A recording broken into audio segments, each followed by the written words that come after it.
রাজধানী চকবাজারের চুরিহাট্টায় অগ্নিকাণ্ডের পর পুরান ঢাকার রাসায়নিক কারখানা ও গুদাম সরাতে ২৮ ফেব্রুয়ারি থেকে ১০ সংস্থার সমন্বয়ে গঠিত টাস্কফোর্স অভিযান শুরু করে। ২৯টি দাহ্য রাসায়নিকের কারখানা আবাসিক এলাকা থেকে সরিয়ে ফেলার নির্দেশ দেওয়া হয়। আর তা না করলে গ্যাস, বিদ্যুৎ ও পানির সংযোগ বিচ্ছিন্ন করে রাসায়নিক জব্দ করছে টাস্কফোর্স।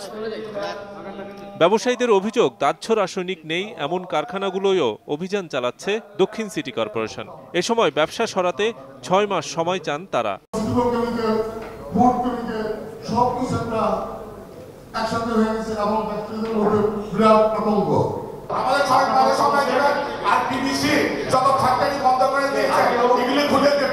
এছাড়াও আইন শৃঙ্খলা বাহিনীর সদস্য সহ নির্বাহী ম্যাজিস্ট্রেটরা ব্যবসায়ীদের সাথে অসৎ আচরণ করছেন বলেও অভিযোগ করেন ব্যবসায়ীরা।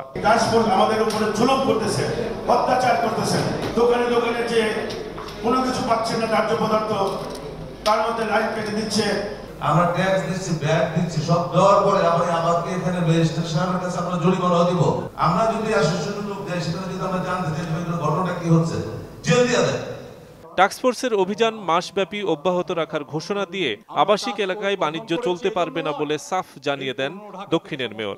অগ্নিকাণ্ডের জন্য ঝুঁকিপূর্ণ নয় এরকম শত শত কেমিক্যাল রয়েছে, আমরা জানি। এগুলোকে আমরা আমাদের অভিযানের বাইরে রাখবো।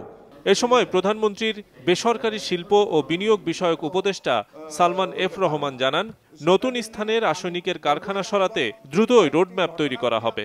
খারাপ ব্যবহার করেছে, এটা দুঃখজনক। ডেফিনেটলি 2 থেকে 3 সপ্তাহের মধ্যে আমরা একটা রোডম্যাপ আমরা তৈরি করব, কিভাবে আমরা মুভ করব। এটা যখন হয়ে যাবে, আমার মনে হয় কিছুদিন পরে আর টাস্ক ফোর্সের আপনার প্রয়োজনও থাকবে না। চুরিহাট্টা ও নিমতলির ঘটনার পুনরাবৃত্তি রোধে ব্যবসায়ীদের আন্তরিক হওয়ার আহ্বান জানান প্রধানমন্ত্রীর উপদেষ্টা। তারাও। শফিক মোহাম্মদ, সময় সংবাদ, ঢাকা।